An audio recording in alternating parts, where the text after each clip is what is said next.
Sure. Oh, welcome to Faith and Calm. I think this is class number 184. And we're just back after Hanukkah. We had a great Hanukkah. I was going around with the menorah. I drove to work twice, Lexington, and then I went on my way back. I decided I had to go through the heart of darkness. I went through Harvard. I came through. I wandered through Harvard Yard. I did it twice. I went through Central Square, and then I went through MIT, and then through BU. So, just to bring the music and to bring the light there. I have to tell you that I hear many people were having a lot of success this year, a lot of enthusiasm by people. I didn't see it. I must have gotten a different crowd. There were a few people who took pictures, and one or two at Harvard who smiled or did something or waved or something. Boy, it was a cold. This was whatever it was. I didn't see it. Maybe my eyesight isn't as good, and I don't notice the people on the street. And I'm trying to drive safely while I'm doing it, uh, but sometimes you feel like a paparazzi. Everybody's out there. They're taking pictures of you. The music that comes by. The Miami Boys Choir is playing, and this year it was not that way. But and then we had the Thursday night. We had the police escort. The mayor came, and we went through all the downtown Boston. So, and then there was that great video from Harshi Zarhi giving it to the what is it for the president of Harvard, over the head.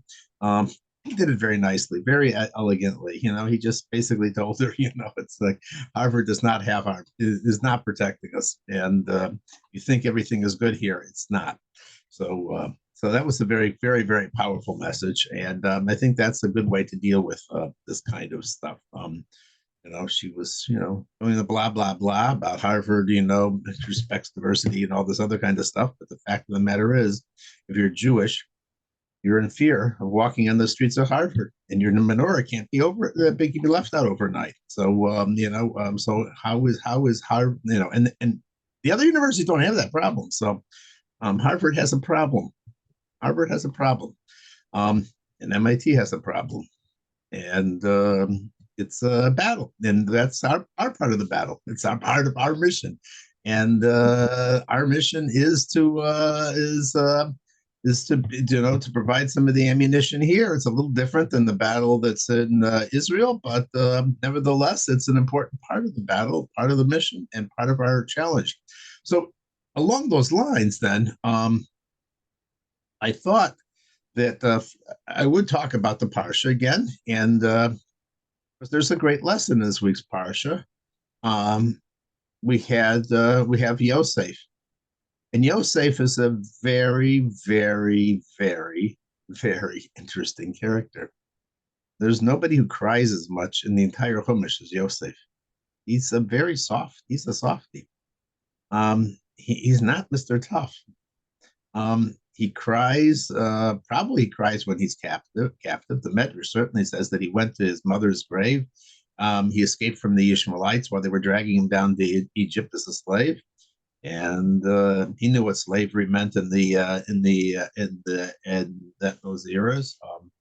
It meant no hope forever.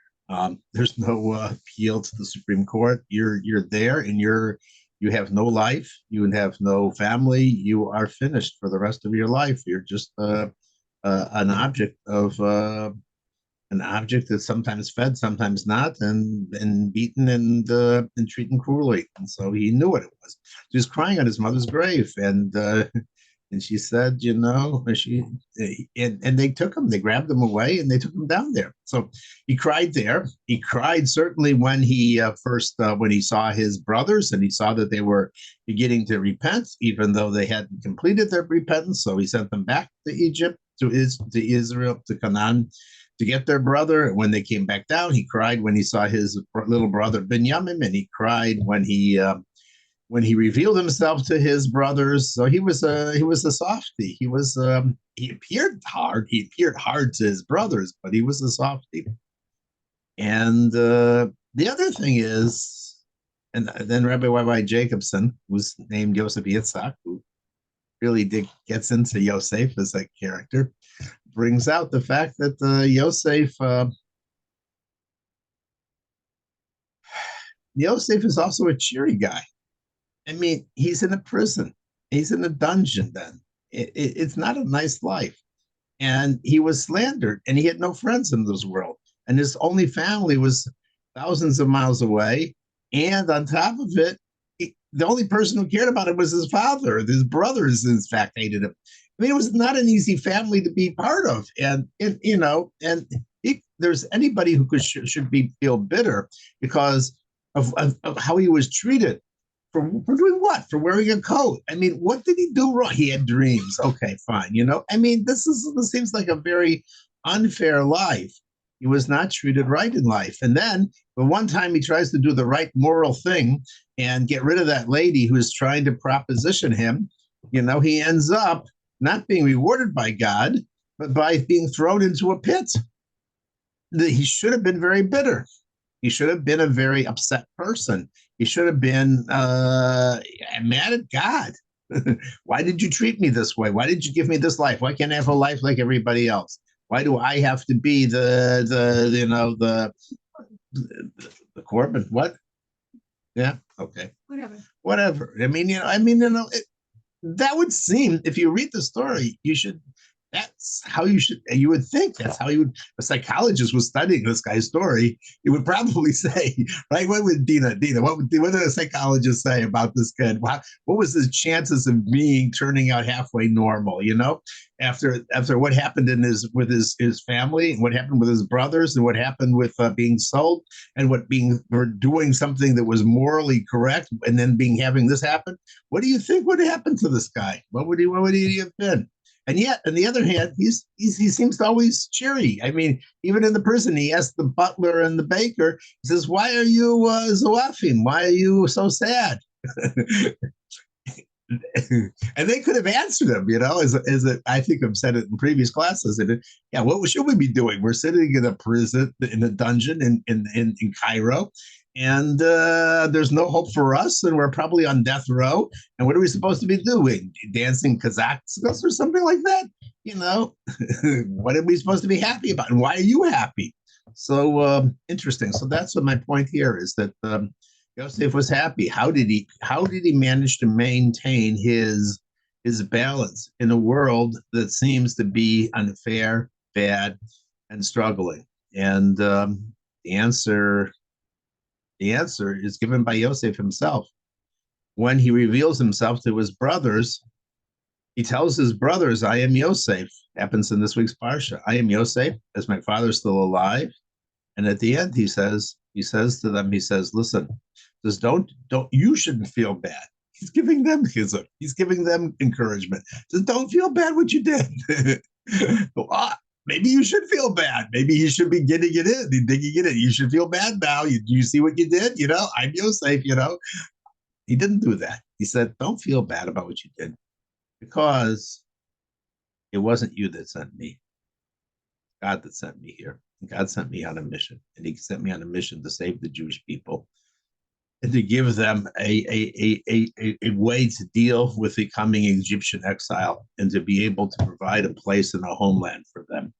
And therefore, go back, bring your families, my father, bring everybody down here, because it's true, we're going to have to go through a period of galus, of exile here. But on the other hand, I have established a situation here where we're going to be able to thrive and survive and get out of it. And therefore, it wasn't you who sent me here. It was all part of God's plan. You might have been the instruments in that plan. You may feel guilty for what you being part of that. But ultimately, I never held it against you, because I knew that it wouldn't have happened if God didn't want me to be here. And as you can see, God is taking care of me here. I have a wife, I have 2 kids, and I have a position here of importance and of a mission to be able to do. And that lifts him up. And the reason I told the story is because I also, when I was in Crown Heights this weekend, I had some time. I sat in 770, and I opened up a Sefer, writings of the previous Lubavitcher Rebbe. And I was reading in there, it was talking about this idea of suffering in the world. And it was mentioning the following analogy, which I don't think I've said here before, but it's, of course, a very good analogy. part of our mission in this world, the reason why the soul comes into this world is to be able to elevate what they call the sparks of holiness that fell down into this world. And because everything comes from godliness, everything has to come from God. But the things that appear to be true and honest and good and holy in this world are true, are definitely that's a reflection of how it is above in the higher worlds. But because they can be openly revealed and seen as that immediately to the vision, the eye, that means that they really are. It's not the ultimate height, because as we know, if you have a rock on top of a high building, the higher it is, the further down it falls. So everything in this world, even those things that seem dark and concealed, also have a source, a spark of godliness inside of them, but it gets trapped in it. And it comes down even further. So the bad things in this world and the struggles in this world and the worst things in this world are there, but they're not there to remain there. They're there for us as human beings to be able to, yep, yep. Ultimately, I think Hamas too. Hamas, yeah. So I'll touch on that. But ultimately, yeah, everything in this world has a spark of godliness in it. Otherwise, it couldn't exist. There's no other being, no other creature, nothing that can cause it to exist. But it gets trapped in what they call the forces of unholiness, where it appears completely black, and it is black, and it is bad. Because we can't access that holiness. It completely eclipses and conceals what is ultimately inside of there. So here's the mashal, the example that the Alter Rebbe gives, and it's also mentioned in that mimer. And that says is that when you want to lift up those things that are furthest down, you got to use a lever. You got to put something underneath a beam and put a fulcrum there and put a pressure there and pull it up from the bottom. You can only lift the building from the bottom. You try and pull the building from the top, it doesn't do very much. You lift a few bricks from the top. You want to get down to the bottom. That's what this world is. All the holiness in this world has been done by previous generations. We are the generation right before Mashiach. And therefore, what's left for us is an amazing thing. Moshe Rabbeinu looked at our generation and said, I don't know how they're going to get through, how they survive. I'm so impressed and I'm so proud of them that they're dealing with, that they're able to deal with this situation in this world, because we're actually the ones who are finally being able to bring the culmination of the whole purpose of creation, and therefore it has to deal with all of creation. And the things that are left now, that everything, all the good food's been taken from the table already. So we're dealing with the last pieces, but the last pieces are the final part that has to be done in order to transform the entire world. So yes, it has to go all the way down. You have to go all into the blackest places, and Hamas, as Dina pointed out, and other kinds of places, and deal with it. We don't like war. We hate war. We're not gleeful about war. We're not taking videos of ourselves. We're not celebrating, how wonderful it is to be a heroic fighter and a gladiator and warrior and stuff like that. We despise this kind of stuff. We hate having to do it. We get tired of it extremely fast.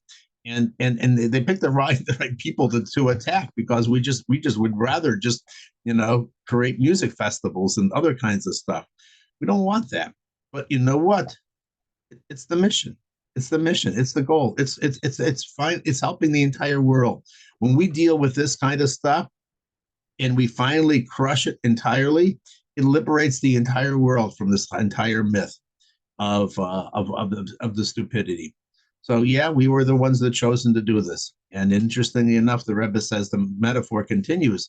When you have a lever, like a scale, and you want to lift the one side, you got to push down on the other, right? In order to lift, I can't do this on the camera because it goes the opposite direction. We got to push this one down. You got to push this one down, this one the other way. So you got to take very holy people and very good people, and people who just don't want to think that this is nuts. And you have to go down into this world, down into the world, in order to be able to lift this stuff up. Reminded me another story from the Frierdiker Rebbe. I don't know if I told this one. but he was telling Rabbi Zalman Posner, this was in 1950, where the Jewish community was very small and concentrated in New York. And Zalman Posner got a letter from Nashville, Tennessee, asking for a young rabbi to come out and help lead their community. At that point in time, this whole idea of sending rabbis into outside of New York or anywhere where it wasn't a strong Jewish community, there was only one strong Jewish community, New York and Montreal. That was it those days. Was like, sending them on a death march. It's unheard of. The Frierdiker Rebbe told him, you have to go. And he said, really? And he said, yes, you have to go down. You have to go down. So the whole soul only wants to go up and stay in a warm, pleasant place. And you have to go down into a cold and damp place, Nashville, and try and revitalize it. And he had success. He had tremendous success at Vanderbilt University with many people he brought back to Yiddishkeit. And he started a whole movement, and he wrote books, and he was an amazing person, and showed that it is possible to raise a nice Jewish family. I knew his daughter very well, Bibi Darren, because she was the Chabad Shluchach in Amherst. So I saw that you were able to raise Jewish kids completely religious, even in Nashville, Tennessee, when there was nothing there, nothing, no kashrus, anything, any community. He did it. He did it. So that's our mission. That's our mission. Our mission, and the mission carries us, and the mission is important, and we're not alone on this mission. As the other story that went once is the person was worried. He came up to heaven after 120 years, and he asked God, I had a very difficult life, and it was I felt like I was alone most of the time. And I don't know, what was why did you do this to me? Why did I have to go through this? God shows him I don't know, I remember exactly the story, but it was like, a video of his life. And he says, the whole time there's, you see your steps going through the sand there. There's another pair of steps. That's me right next to you, walking next to you. I was there all the time with you. God doesn't abandon us. The reason that we have successes and good things happen in our lives and everything else that happens in our lives, and that we have a life, and that we're able to talk and speak and live and breathe and see and heartbeat and everything else, is because God is constantly involved in every piece of our life. And so we have to realize that, it's not a bowl of cherries, but it is doable, and it is pleasant, and it is nice. And the more you do Torah and mitzvahs and you learn and so forth, the more you see and you internalize it, and you're able to perceive it. I think that was another thing that I learned from this trip. It came to me very clearly. The Jewish people, I'll finish with this. The Jewish people are compared to olives. And the Jewish people, and an olive only gives out its oil when you're able to put it under a lot of pressure in a press. It has to be squeezed. And then you have this wonderful thing called olive oil comes out. The Jewish people who responded, most of them who responded on that day of October 7th, Simchas Torah, they were not religious, and they did amazing miracle stuff. They saved person after person after person. It was just amazing. They killed so many people, terrorists and stuff like that. They were just acts of heroism by simple people who didn't know anything, who just knew that they were Jewish and they needed to connect with their Jewish brothers. And we see the spark of Jewishness in every single Jew, and even the Jews who were suffered and were captured and so forth. They also, all of a sudden, their Jewishness is coming to the fore. That's the oil in the Jew, and we know that that's always there. And he's always he has a Jew has a tremendous heart and a tremendous care for, and a tremendous ability to accomplish, like a Maccabee, and to do and to win battles against tremendous odds. That's in every single Jew. The problem with that is that it only comes out at a time of battle when we're under pressure. We want it to be revealed and open and present and clear in our minds, and not something that we have to be pressured and squished in order to get out. And that's called wine. It doesn't need such pressure. It comes right out. It's easy to get out of, and so forth. And that comes out when a Jew studies Torah and does mitzvahs and prays. And the more you do that, the more it's on the surface and it's not concealed and it's hidden inside of a person. So all of these things that God has given us are basically our tools and our weapons to be able to survive in this world, and not do it in a way that we have to be like in fear or in feeling like we're under the pressure of the oil press. That we're actually able to do it in a simple way, in a clear way, in an obvious way, and we're able to talk to people in a happy and clear and direct way. And that, I think, is the directive that the Rebbe always used to say whenever terrible things happen is, it's an opportunity for Jews to to do Torah and to do mitzvahs, to do the thing that has kept the Jewish people going for thousands of years, when all the other actors on the stage have left and departed, and the Jew is still here. And it's been the Torah and the mitzvahs that really distinguish us more than anything else. And with that, I think I'll turn over the class to my wife. And I want to wish everybody a very good evening, and that the light of the menorah. And if there's any questions, I'll take them now. Otherwise, I will give the class over to my wife. Well, I think that Dina had a question that you were going to address, I think. I hope I touched on it. She asked something about Hamas there. Yeah, answered. Oh, about what source it's coming from. Okay. Yep.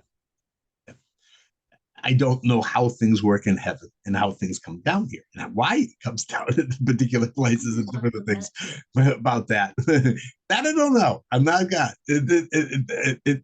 And our minds aren't big enough to understand how the whole how all the things in the world work.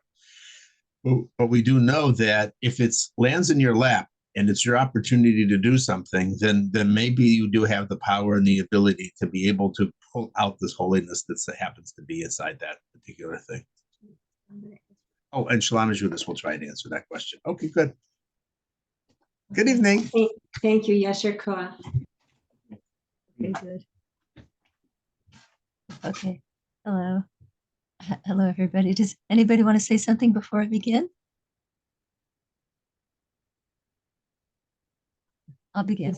Hello and welcome back from New York. Thank you. It was a good trip for me because it was very hard. It's a lot of traveling in 3 days, and a lot of, but it's very interesting. It was good for me. So anyway, I'll start out with the 4 things that I always say. Number 1, we don't have to even guess about it anymore. We're in an extraordinary time, and Lubavitcher Rebbe told us in 1991, 1992 that the redemption is unfolding, and the Lubavitcher Rebbe has a 100% track record for prophecies, 100%. So anyway, it doesn't look like redemption at all times, but it is. It's part of the process of redemption. And the second thing is that our souls were handpicked to be at this incredible time in history. It's really quite an honor. Number 3, that we were given all the tools we need to navigate this time, to thrive in this time. We were given the Torah, which teaches us how to understand times like this. And we were given the mitzvahs which keep our heads above water in times like this. Mitzvahs are the only way to keep your head above water. They really are so powerful. They make you into an entirely different person. And finally, what we're doing tonight actively advances the cause of the redemption. The Rebbe said, learning about the Geula, learning about the redemption is the fastest way to speed it up. So I want to say that in this unusual time that we're in, it's so stressful. The whole Jewish people feel, it's like there's not only hostages in Israel. It's like each one of us feels like we are a part of us is hostage, has been taken hostage. It's like we are so bound with each other. And for me, it's been a very, very hard time. And I see the Shabbos in Crown Heights. I can see like these are people I've seen before many times, and I see it's hard for everybody. It's a very hard time for everybody. And but during this very, very hard time, Hashem keeps throwing love notes from heaven. and you want to hear some of those love notes, listen to the previous classes. I'll tell you a few more this time. Just simple little notes that he is here. So probably maybe you saw it, maybe you didn't see it. There's this Jewish football player. His name is Greg Joseph. And when all these horrible things started happening, and and and he said, "This is what I'm doing." He ordered a pair of custom-made cleats that he would wear for the next football game. It says, "I stand with Israel." Molly, you're going to miss the picture. You have to look up. He ordered these custom-made cleats, and he said he's going to wear it in the next football game he's in. They had a football game. It was his team, the Minnesota Vikings, against the Raiders. Don't ask me where the Raiders are from. I'm totally ignorant about football. Anyway, there was the game was the game. Nothing was happening in the game. They were like it was going on and on with 0-0 score. In the last seconds of the game, this guy with his cleats, he scored a lone field goal, and he scored 3 points. All 3 points that were made in the game were made by this guy with his cleats, and it is the Wow. that's the lowest score that has ever been, like 0, except for the thing that he kicked with his cleats. 0 points, and in the game, and that has not happened. That low of a score has not happened since 2007. So Hashem wanted to point out that I'm behind this guy. He scored the only points in the game, and literally no game has had such a low score since 2007. So on the other side of the scale, Was he Jewish, did you say? yeah, of course, yeah, Greg Joseph, and here they are again in case you missed them. So he just wanted to stand up for Israel. That's all he wanted to do. He didn't expect Hashem to pull such a sweet miracle for him. Now this week, on the other side of the scale, this week there was somebody. His name is Hassan Bitmez, and he stood up in the Turkish. You can look it up. I'm going to spell his name for you. You should actually watch it. His name is Hasam, and his last name is Bitmez. He's a Turkish parliament person. He stood up in the Turkish parliament. It's a gorgeous building. Gorgeous. They must have tons of money. Gorgeous. And he stood up there and he gave this proud speech, and he said he's condemning the Jews. And he ends his speech by saying, and he curses the Jews, and he says, "You're going to suffer the wrath of Allah." And he says goodbye, and he immediately suffers a massive heart attack while he's standing at the podium. He suffers a massive heart attack, falls straight down. They rush him in critical condition, and he dies. He curses the Jews, and what happens to him? Hashem eliminates him immediately off the face of the earth. Oh my God, that's amazing. Yeah. So anyway, here's a picture. I didn't want to show the video because it always takes me so long to pull them up. This is just a video of, there he is. He fell right down under the table, and all his fellow parliamentarians are running to him. What happened? Anyway, so next, okay. Where's my little guy? Okay, good. So then, but also, what happens? Dina was asking a question about Hamas. What happened on October 7th is like totally out of this world, and such horrible such a horrible thing, such immense persecution. Now, somebody asked me just yesterday, they asked me and Yeheskel Shimon, why don't Jews stand up for themselves more? Why do Jews cower? Why don't they stand up for themselves and say what's right and say that we have the right? You don't have to say we have the right to defend ourselves. An awful thing happened. Of course we have the right to defend ourselves. Why should Jews apologize for defending themselves? It's so So, Ms. Yudis, insane. how do you think they're not standing up for themselves? No, a lot of them are not. A lot of them are. No, believe me. What do you think should be Because done? the government. People are doing protests. Yes. No, right? wait. And Listen. Okay, yes, but the government constantly apologizes, and we always apologize before we do something. And also, they stopped they stopped sending the Air Force. They're sending more because they were accused of indiscriminate bombing, which is not true. And because they were accused of it, what do? They pull back their Air Force and they make their soldiers go in. And the soldiers are complaining. They're saying, this is not the way to fight a war. You go in first with your Air Force and you bomb the area and you get rid of all the trouble. And they're sacrificing our lives because of public. I didn't know that. Because people are saying we're not being nice enough to the people of Gaza, and Jewish boys are dying because of it. So anyway, right, instead of the because of public opinion, because of stupid public opinion. Jews are so afraid of public opinion. So I didn't know that. So Sorry to interrupt. That's okay. It's a good question. Well, they've been hurt by public opinion because they didn't respond to it for so long that now they are beginning to respond to it beautifully, very effectively. But it's been a long time of being oppressed by public opinion. Exactly, but we don't have to cower to it.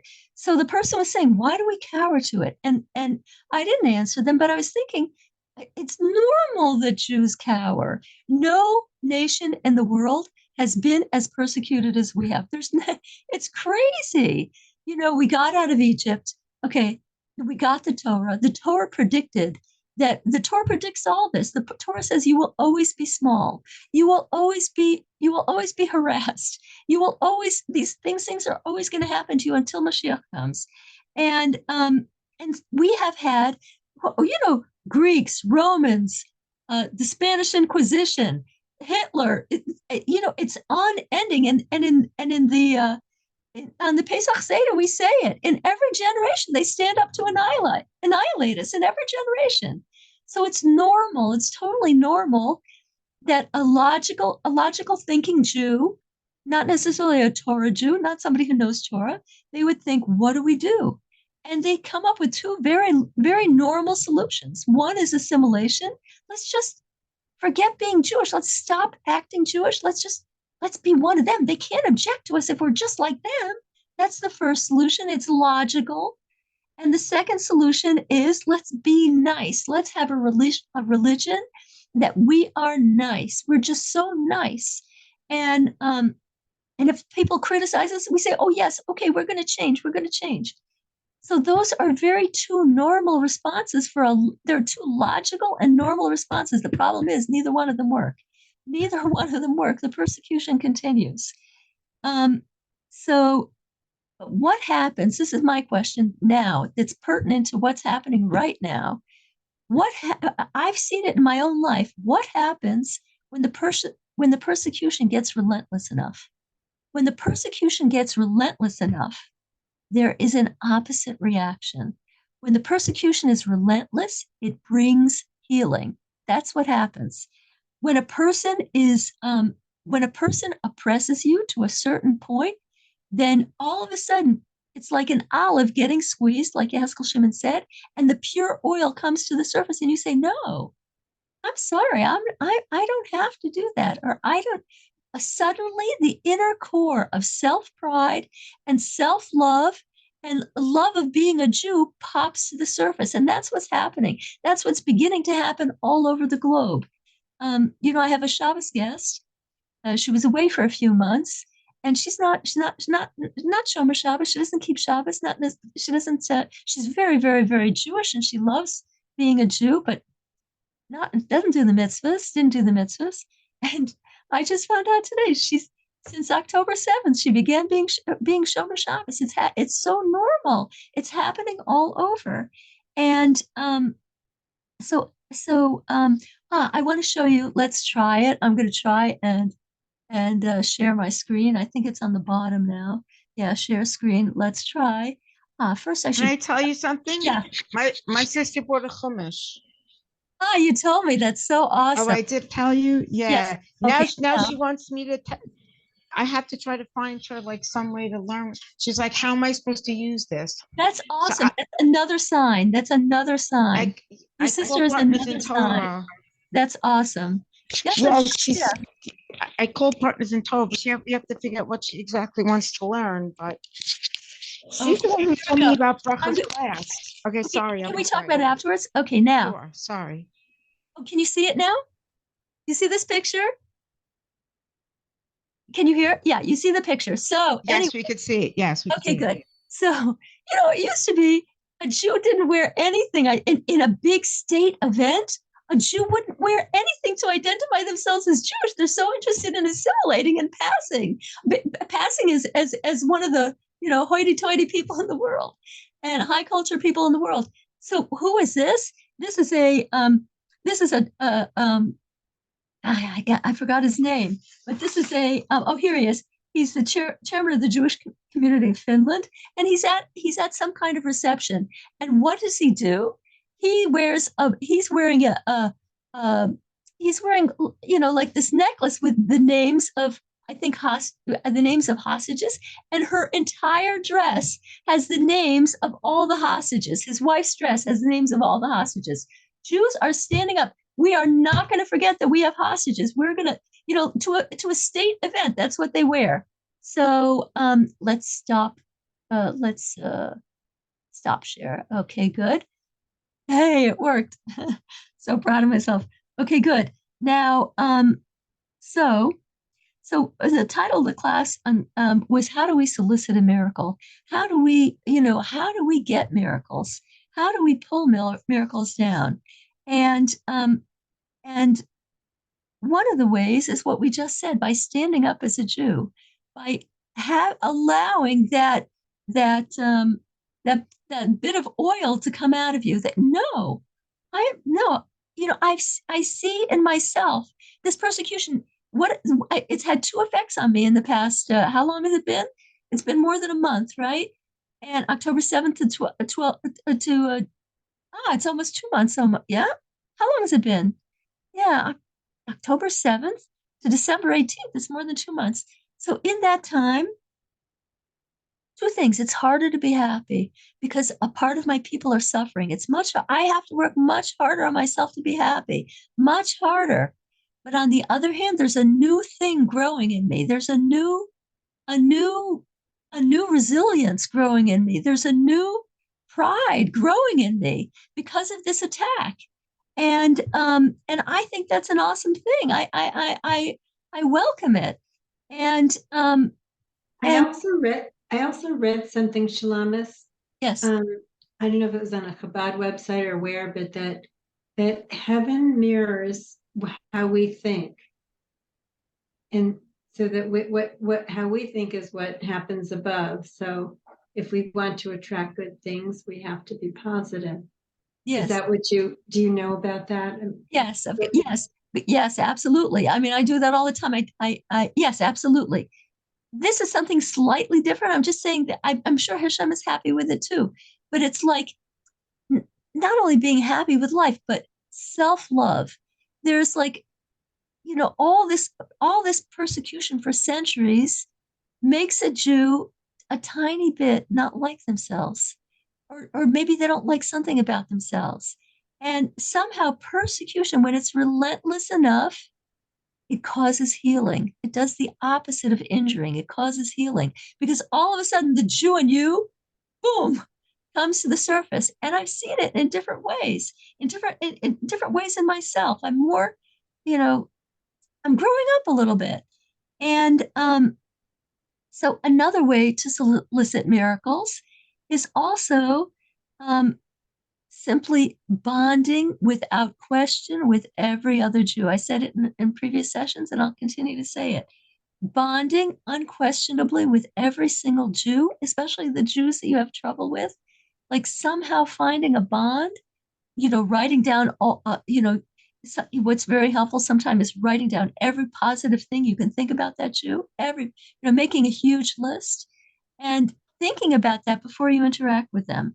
And so I'm going to tell a little story about unity. So there was an Israeli, and his car broke down, and he pulled over to the side of the road, and it was a very busy Friday. And on Friday, everybody's busy getting somewhere. And for some reason, nobody stopped to help him. He was off on the side of the road for an hour. And this was like October. No. It was probably late summer. And it's late Friday, and a guy sees this guy in trouble, and he pulls up, and he gets out of his car, and he says, "What's the problem? What can I do for you? Why are you stuck on the side of the road?" And the guy said, "I ran out of gas. I didn't even look at my gas tank, and I ran out of gas." And the guy who stopped to help him was an Orthodox Jew, and he said, "No problem. 10 kilometers further up, there's a gas station. I'm going to go there, and I'm going to come back, and I'm going to get you a container of gas." And that's what he does. He goes to the gas station, he comes back, and he gives the guy the gas. They put it in the tank, and the guy goes to pay him. And he said, and the Orthodox guy said, "No, sorry, that's my mitzvah. You can't buy it from me. That's my mitzvah. I'm not going to do that. I'm not going to take your money." And the guy goes, "No, why? I want to pay you. Why can't I pay you?" And the guy said, "Never. You can't pay me. That's my mitzvah. I want to help you. You're a Jew in trouble." And the guy said, "I can't pay you." He said, "No, you cannot pay me." And so the other guy, who was not a religious Jew, said, "Please, I want you to see something." He took him to the back of his car, and on the back of his car, he had a bumper sticker, and the bumper sticker said something like "Dros kol das." And what is that? And what does it mean? Essentially, it means get rid of all Orthodox people. Just get rid of them, because there was if you remember, in the summer there was such hatred from the religious and the not religious in Israel. And he said, and the non-from guy said to him, "I want you to know, in an hour of being in trouble on the side of the road, you're the only one who came to help me, and you're an Orthodox Jew. I'm going to take off this bumper sticker. I don't believe it anymore. I'm going to take off this bumper sticker." And so he took off the bumper sticker. They exchanged phone numbers, and from then on, every Erev Shabbos, they spoke for a few minutes. They became friends. And after several, Erev Shabbos conversations, the non-religious person asked on the telephone to the religious guy. The non-religious guy, his name was Yaakov. The religious guy's name was Yehuda. So Yaakov asked Yehuda, "How do you do it? I don't get it. How do you keep Shabbos? How do you possibly disconnect? How do you not drive for a day? How do you not pick up your telephone? I don't get it." And Did this happen in Israel? Because how would he know that he was Jewish? Happened in Israel. Okay, So- sorry. Yeah. So I said it in the beginning. So Sorry, no problem. So he said, "How do you do these things?" And Yehuda said, "Listen, I can't explain that in words. The only way I can explain it, you have to come see it. Come see it. Come with your whole family." They didn't know where each other lived at all. And so this is in the summer, right? And he says, so Yehuda says, "Where do you live?" He says, "I live in the south. I live in Kibbutz Be'eri. I live in Kibbutz Be'eri in the south." And the Orthodox guy says, "Well, I live in what's the name of that extremely frum community? I live in sorry, what's the name of it? I live in Sharim? no, not Meir Sharim. You know, ultra Orthodox. It's to the northwest of Tel Aviv. I'll think of it in a minute, God willing." So anyway, so he said that the non-from guy says, "Wait, I'll call you back. I have to talk this over with my wife." And the Orthodox guy says, "Good idea." He hangs up, and he's thinking, "What am I going to do? The next Shabbos is going to be Rosh Hashanah. It's going to be it's going to be part of Rosh Hashanah. And what am I going to do? Rosh Hashanah, it's not a good Shabbos to invite people because we're davening all the time. It's going to be very unusual for him. And after that, there's Yom Kippur. It's not a good time to invite him either. We're davening all the time. He's not going to see a regular Shabbos." So he goes to his Rav. His Rav's name is Rabbi Chaim Ze'ev. And he talks about him to him. And Rabbi Chaim Zev says, invite him for Simchas Torah. Simchas Torah is a blast. The kids get candy. Everybody's going to be happy. It's going to be, they'll love it. They'll like it. It's not only Shabbos, it's Simchas Torah. So that's what they do. He invites them. Now, listen, these people are coming from Kibbutz Be'eri. And so they come and they spend Simchas. Oh, no. Yehuda, when his Rav said, invite them for Simchas Torah, he said, no, that's not possible. Because every Simchas Torah, my family goes to my father who lives in Sderot. We go to Sderot every Simchas Torah to be with my father. And so the Rav said, what's the problem? Invite your father to, it's going to drive me crazy. Invite your father to our community and invite your father to our community and this family. So you'll have a big family gathering. He'll see how much you honor your parents, how much you honor your father, and he'll see Simchas Torah, he'll see Shabbos. It'll be a great time. That's exactly what he did. So the father and Yehuda's family and Yaakov's family all spent that Simchas Torah in this ultra religious community near Tel Aviv. And what happens?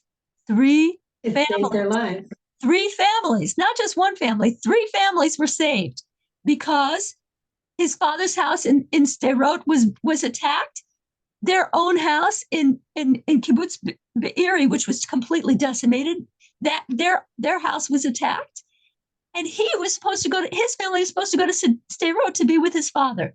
So his own personal family was saved, his father was saved, and the family and Yaakov's family from Kibbutz Be'eri, they were all saved because these guys had total unity. They didn't care. They crossed lines. Doesn't matter that I'm religious and you're not religious. Let's just be friends. So when we in our person, I believe that I've said this before. I believe I haven't read this anywhere, but I believe just from seeing Jewish history that the mitzvah that God loves maybe more than anything else is when Jews love each other, Ahavas Yisrael, when we love each other despite our differences. And we know that God did not give us the Torah until we were Ke'ish Echad B'lev Echad, like one man with one heart. When he saw that, he said, now I can give them the Torah. So we want the full and complete redemption that we can see with our own fleshy eyes. That's what we have to achieve. We have to go into our own personal lives and see where is it that I can unify more with another Jew? Where do I have a little hard part in my heart against another Jew? And erase it, do your best to erase it. And I believe that we will see personal blessings from it too, just like these guys. All their lives were saved because they had unity with no judgment. And with that, I'm going to end. And I'm happy. I'm going to end the recording. I'm happy to take any questions.